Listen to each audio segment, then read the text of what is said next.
Bonjour et bienvenue sur Acta Fidelis, votre nouvelle chaîne consacrée à l'étude des Écritures et la parole des prophètes passés et présents pour mieux comprendre ensemble ce que cela signifie que d'être un disciple du Christ aujourd'hui. Je vous invite à me rejoindre tous les 15 jours pour cette nouvelle série consacrée aux doctrines et alliances, un accompagnement du programme Viens et suis-moi. Je vous invite aussi à liker, à tourner les notifications et à partager ce message. Voilà. Eh bien, c'est parti. Acta Fidei, série 1, épisode 4.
Le premier principe dont je voulais vous parler aujourd'hui, je vais faire référence à deux sections, la section 23 et la section 25, pour quelques écritures.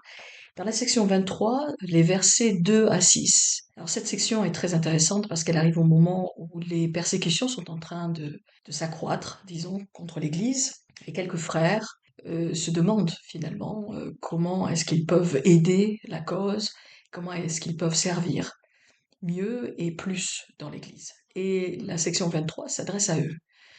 Au verset 2, le Seigneur parle à Oliver Cowdery, et voilà ce qu'il dit. Fais connaître ton appel à l'Église, et aussi devant le monde, et ton cœur sera ouvert pour prêcher la vérité dorénavant et à jamais. Au verset 3, c'est Aïroum, cette fois-ci, qui reçoit la révélation à travers Joseph. Voici, je te dis quelques mots, Aïroum, car toi non plus tu n'es sous aucune condamnation, ton cœur est ouvert, ta langue est déliée, ton appel est d'exhorter, de fortifier continuellement l'Église. C'est pourquoi ton devoir est pour toujours envers l'Église, et cela à cause de ta famille. Verset 4, c'est Samuel, frère de Joseph. Voici, je te dis quelques mots, Samuel, car toi non plus tu n'es sous aucune condamnation, ton appel est d'exhorter, de fortifier l'Église. Tu n'es pas encore appelé à prêcher devant le monde. Verset 5, finalement, c'est Joseph, père, à qui s'adresse ce verset. Voici, je te dis quelques mots, Joseph, car toi non plus, tu n'es sous aucune condamnation. Ton appel est aussi d'exhorter, de fortifier l'Église. C'est là ton devoir, dorénavant et à jamais. Cette fois-ci, dans la section 25, il s'adresse, comme vous le savez, à Emma Smith. Les versets 5 et 7. L'office de ton appel sera de réconforter mon serviteur, Joseph Smith, fils, ton mari, dans ses afflictions, par des paroles de consolation, dans l'esprit d'humilité. Et tu seras ordonné sous sa main pour expliquer les Écritures, pour exhorter l'Église. Alors il m'est apparu évident, en lisant et en relisant ces Écritures, que ce principe d'appel dont il est question dans ces Écritures ne correspond pas à notre compréhension moderne d'un appel dans l'Église. Il ne s'agit pas d'être un conseiller, une conseillère, un instructeur, une instructrice, président, présidente d'une organisation, d'une branche, d'une paroisse, d'un pieu, mais plutôt un appel à exhorter, à fortifier l'Église. Et ce principe m'a beaucoup touchée pour une raison assez évidente, c'est que pour la première fois de ma vie, il y a un petit peu moins de 2 mois, j'étais relevée de mon appel à la société de secours et je n'ai pas reçu d'autre appel. Et c'est la première fois que ça m'arrive en 35 ans, 36 ans. Et je me suis rappelé une bénédiction que j'ai reçue il y a très très longtemps, une bénédiction de réconfort. Et dans la bénédiction, on m'enseignait deux choses. La première était que je devais apprendre à servir non pas le Seigneur, mais à servir avec lui, à vraiment être un partenaire dans la cause. Et le deuxième principe, dans la bénédiction, qui était lié au premier, était que un appel dans l'Église, donc un appel de président, de conseiller, d'instructeur, n'était pas l'illustration de ma relation au Christ et de mon engagement dans l'Église. Et donc je me suis rappelé cette bénédiction ces dernières semaines, disons, et encore une fois, la semaine dernière, alors que j'étudiais ces Écritures. Et ce qui m'a frappé, c'est que on estime notre engagement dans l'Église très souvent selon l'appel que l'on a. Alors, nous sommes tous appelés à faire du travail pastoral, bien sûr, mais au-delà de ça, il y a un bénéfice évident à être appelé président ou instructeur ou conseiller. Et ce bénéfice, c'est une certaine reconnaissance finalement. Même si on ne recherche pas cette reconnaissance, même si on ne recherche pas euh, les remerciements, ils font partie de l'appel. Et cela nourrit un peu notre cœur. Et donc il y a une grande difficulté, à un moment donné, de considérer notre engagement dans l'Église au-delà de l'appel.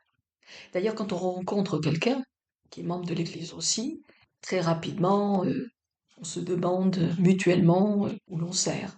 Ah, vous servez à la primaire. Ah, c'est formidable. Oui, j'étais instructrice à la primaire. J'ai beaucoup aimé. Un principe d'identité qui est lié en fait à un appel dans l'Église. Donc le fait de ne pas en avoir, forcément, ça remet en cause un peu notre appartenance, notre relation aux autres, et surtout, ça remet en cause, je pense, le sentiment d'utilité. Se dire, mais à quoi je sers finalement? Et cette semaine, alors que justement je réfléchissais à ce principe d'appel, je me suis rappelé une petite expérience que j'ai eue il y a quelques années, quand j'étais encore en France. Le Tour de France devait passer dans Toulouse, dans le centre-ville en fait. L'appartement de ma mère, qui était au 8e étage, était vraiment très très bien placé. Donc on a décidé de manger ensemble. On était sur le balcon, on avait vu les voitures commerciales passer, etc. La foule était là, on a entendu la clameur, et puis le peloton est passé. 2 secondes. On s'est regardé l'une l'autre, on a dit ah, on est reparti, on a plié les fauteuils et on est parti déjeuner. L'affaire avait été pliée en 2 secondes. Et du coup, on a manqué en fait bien les voitures balais qui sont toujours des kilomètres après, qui sont là pour s'assurer que ceux qui ont perdu leur chemin, les estropiés, ceux qui sont tombés, ceux qui ont eu des crevaisons à répétition, eh ben, peut-être la chance aussi au moins de passer la ligne d'arrivée. Et je me suis dit, ben, finalement, cette histoire de Tour de France, là, c'est très applicable en fait à notre relation à l'Église. Il y a des voitures commerciales, ce qu'on voit tout le temps, ceux qui s'occupent de l'organisation, là, qui sont assez devant. Et puis il y a les stars, voilà, qui passent vite. C'est là, on les voit, on est là pour acclamer. Et puis loin, loin, loin derrière, il y a les voitures balais, et ceux dont on ne parle jamais, ceux qui sont un peu derrière les rideaux, ceux qui sont là pour soutenir, pour fortifier, pour aider. Et ceux-là, évidemment, on n'en parle pas, mais ils sont essentiels. Et alors que je pensais en fait à ces histoires de Tour de France, je me suis dit, bah, ma fille, ton tour d'être une voiture balai. Et lorsqu'on pense en fait à ces écritures dans les sections 23 et 25, je pense que on peut apprendre finalement ce que c'est que cet appel. Alors, l'appel, il vient du tout début, dans Mosia, pardon, 18, versets 8 à 10, sont des écritures que l'on connaît tous très bien. Voilà ce qu'on nous dit. Alma explique, puisque vous désirez entrer dans la bergerie de Dieu et être appelé son peuple, être disposé à porter les fardeaux les uns des autres afin qu'ils soient plus légers, oui, être disposé à pleurer avec ceux qui pleurent, à consoler qui ont besoin de consolation, à être les témoins de Dieu en tout temps, en toute chose, en tout lieu. Vous serez jusqu'à la mort, afin d'être rachetés par Dieu et être comptés avec ceux de la première résurrection, afin que vous ayez la vie éternelle. Or, je vous le dis, si c'est là le désir de votre cœur, qu'avez-vous qui vous empêche d'être baptisé au nom du Seigneur, en témoignage devant lui que vous avez conclu avec lui l'alliance de le servir et de garder ses commandements, afin qu'il déverse plus abondamment son esprit sur vous. Donc cette alliance que nous avons tous contractée lors de notre baptême, et qui est une alliance de toute une vie, et peut-être même plus, eh bien cette alliance, c'est de servir le Seigneur, de garder ses commandements. Et bien sûr, la meilleure façon, c'est de pleurer avec ceux qui pleurent, de consoler ceux qui ont besoin de consolation, d'être les témoins de Dieu en tout temps, puisque nous nous sommes engagés à le représenter. Et donc l'appel que l'on reçoit, que l'on accepte en étant baptisé, c'est de consacrer notre vie à représenter le Christ.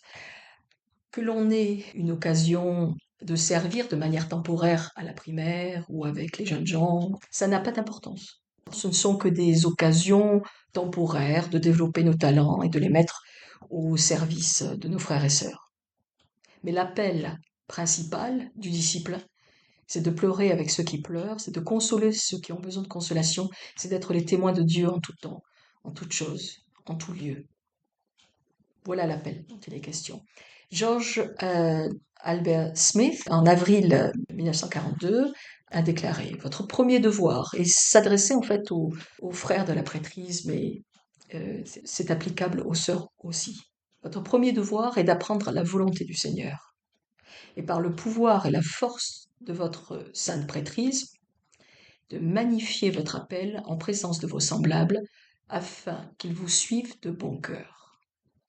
Et cette écriture, ou cette déclaration, donc, de conférence de Brezan Smith, fait référence, en fait, à la section 24, au verset 3, lorsque Joseph lui-même reçoit une révélation du Seigneur, qui l'exhorte à magnifier son ministère. Au verset 7, il lui dit: Car tu consacreras tout ton service à Sion, et tu auras de la force pour cela, magnifier son ministère.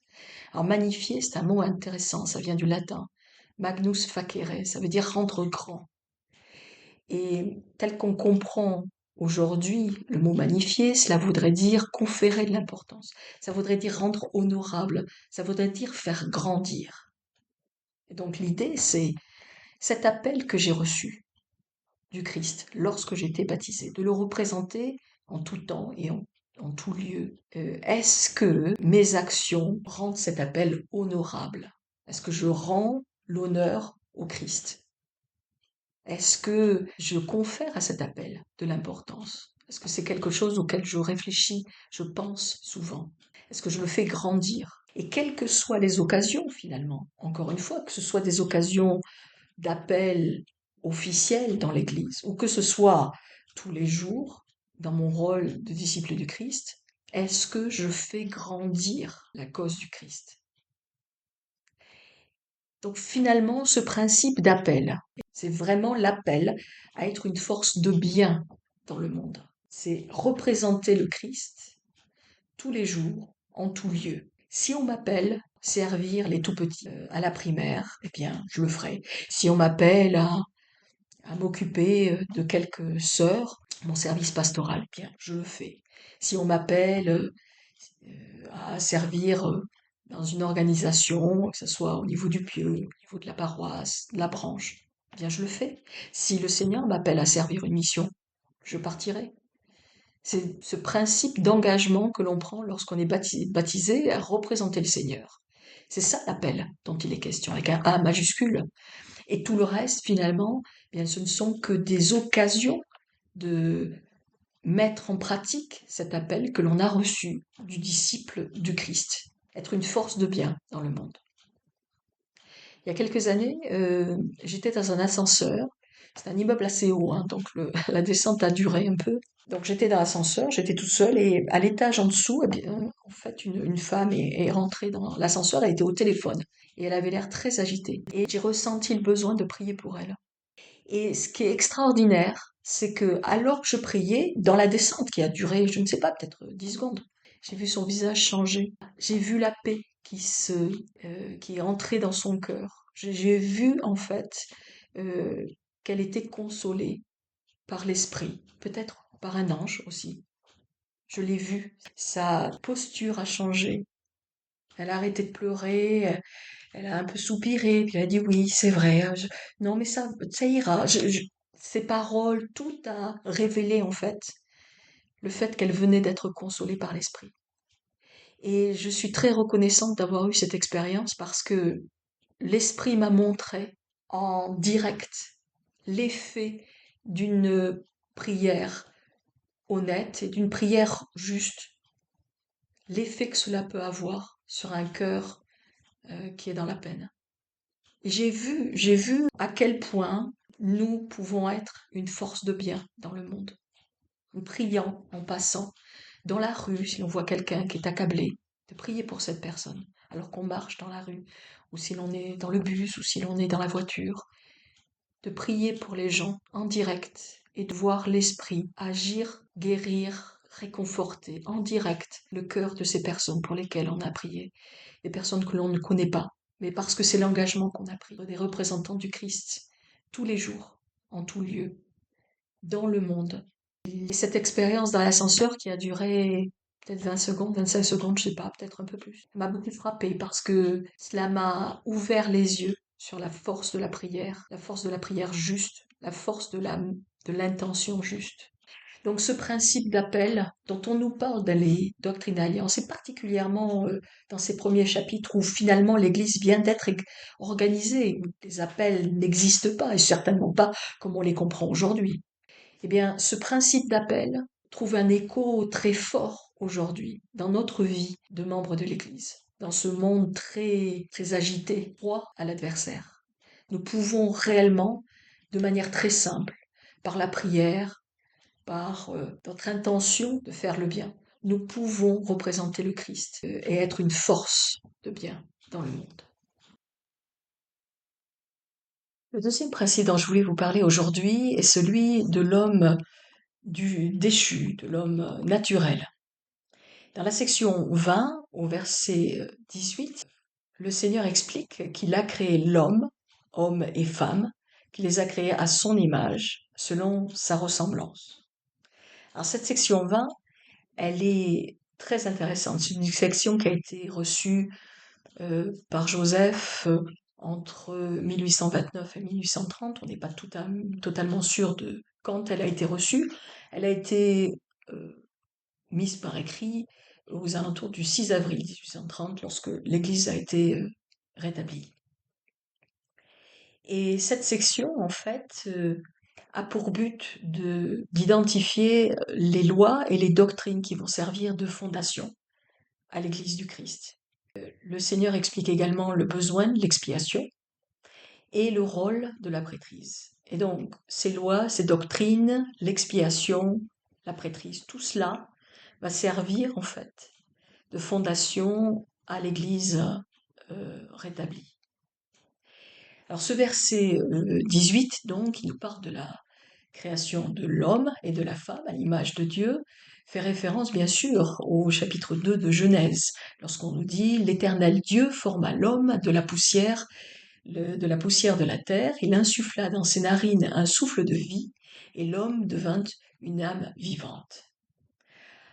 Alors, les prophètes des derniers temps nous ont expliqué ce qu'est une âme, c'est la combinaison d'un esprit et d'un corps, et le fait que cette âme soit vivante, eh bien, on comprend que Adam et Ève ont été vivifiés par l'esprit. Ils ont eu ce souffle de vie, ils sont devenus vivants, en fait, grâce à l'esprit.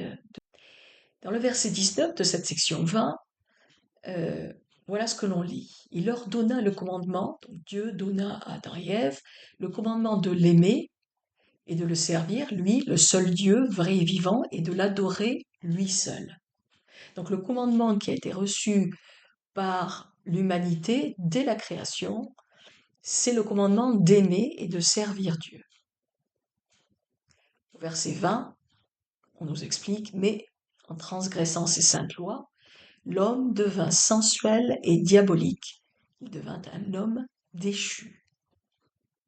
Alors sensuel, c'est lorsque l'on focalise son énergie sur les appétits et les désirs de la chair, les émotions, les désirs, les forces de la chair. Diabolique, eh bien, cela veut dire que on est sous l'influence du diable.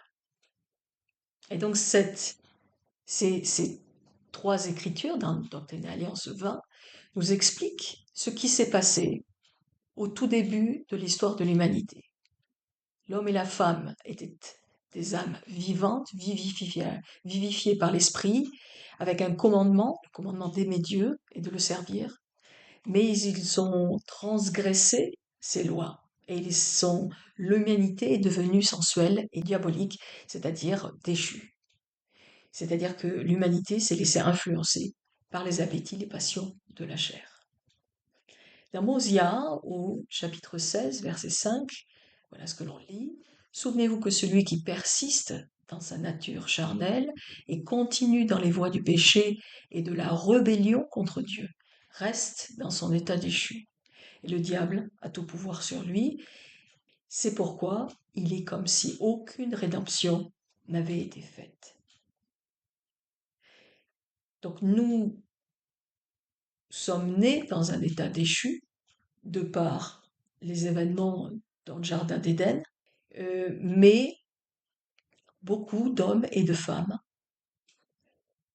persistent dans cette nature charnelle, naturelle, innée, en choisissant le péché, c'est-à-dire la rébellion contre Dieu, c'est-à-dire résister en fait aux commandements de Dieu lorsqu'on les reçoit. À partir du moment où l'on se rebelle contre Dieu, forcément, eh bien, on ouvre la porte au diable. C'est l'un ou c'est l'autre. Mais ce qui est de plus grave dans cette rébellion, nous explique-t-on, non seulement c'est la conséquence, le fait que l'on soit sous sous l'influence du diable, mais c'est surtout que l'on nie l'expiation du Christ. On la rejette, mais on la nie, justement. C'est-à-dire que le fait que l'on ne profite pas du sacrifice du Christ, eh bien, c'est comme si on estimait que cette expiation, cette rédemption, n'avait aucune valeur. Et ça, nous dit-on, c'est très grave. C'est ce qui définit un ennemi de Dieu. C'est celui pour qui il n'y a aucune rédemption, celui qui rejette en fait la rédemption. Et rejeter la rédemption, l'expiation du Christ, eh bien, c'est refuser d'être transformé par l'Esprit, par le pouvoir de l'expiation. C'est refuser d'être né de nouveau. C'est décider de rester déchu, de rester dans son état naturel. Donc, lorsqu'on parle de l'homme naturel, en fait, on parle de deux choses. On parle de la chute de l'humanité après le jardin d'Éden, et l'on parle du choix individuel d'accepter l'expiation du Christ pour ne pas rester dans notre état charnel, déchu ou naturel. Dans Alma 41:11, une génération plus tard, voilà ce qu'on nous dit. Maintenant, mon fils, tous les hommes qui sont dans un état naturel, ou dirais-je dans un état charnel, c'est-à-dire ceux qui refusent de profiter de l'expiation du Christ, ceux qui se rebellent contre les commandements de Dieu, donc, sont dans le fiel de l'amertume et sont dans les liens de l'iniquité. Ils sont sans Dieu dans le monde et ils sont allés à l'encontre de la nature de Dieu. C'est pourquoi ils sont dans un état contraire à la nature du bonheur. Alors le fait de refuser de bénéficier en fait de cette expiation, de rejeter la valeur du sacrifice qui a été fait par le Christ, euh, signifie que on va devoir payer le prix du péché. Ce qui, bien sûr, est contraire à la nature du bonheur.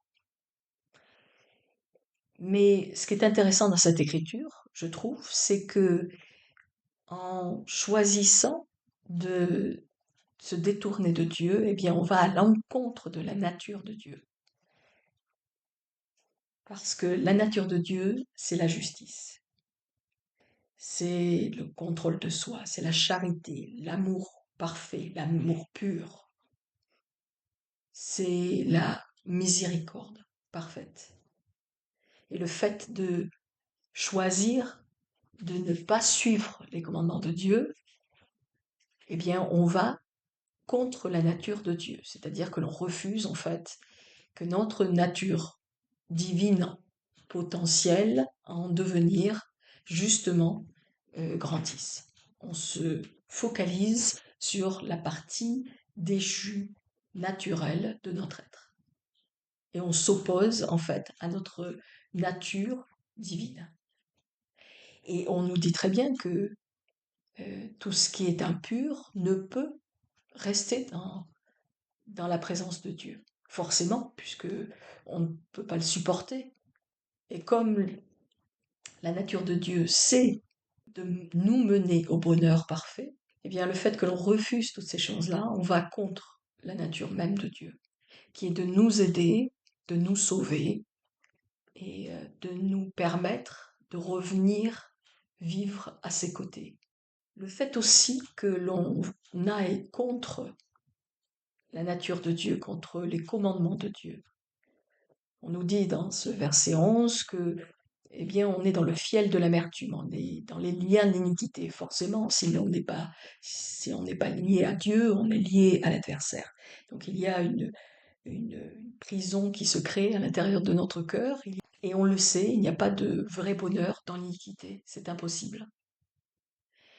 Donc il y a une incapacité à être heureux aujourd'hui, mais dans l'éternité, sans Dieu, quand on est en rébellion avec Dieu.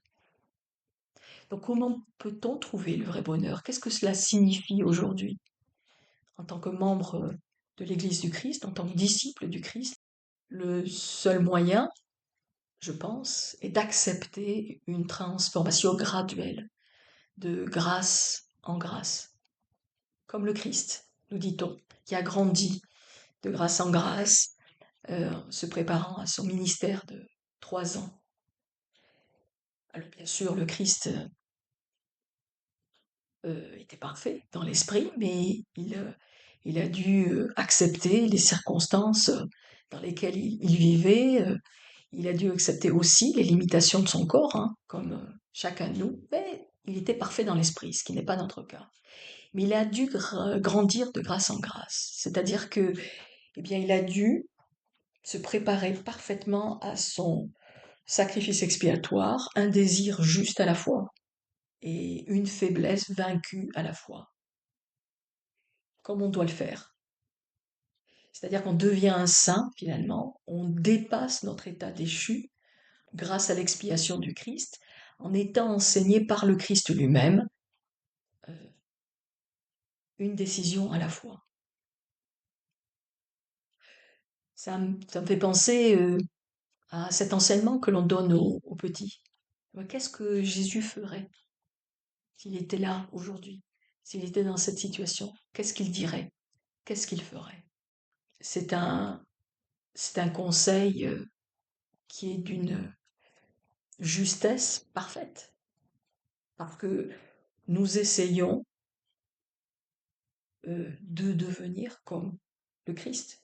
Nous essayons de devenir saints, comme il l'était, encore une fois, grâce à son expiation et grâce à l'exemple qu'il nous a donné.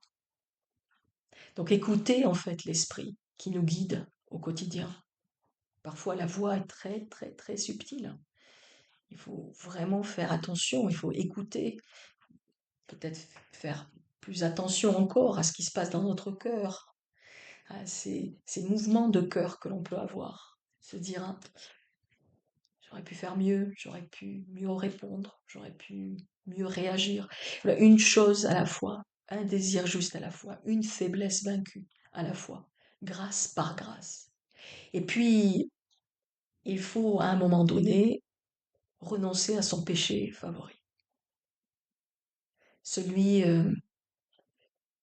celui qui s'accroche, celui auquel on revient constamment, quel qu'il soit. Il y a toujours un péché favori. Lorsqu'on se sent euh, un peu coincé par les circonstances.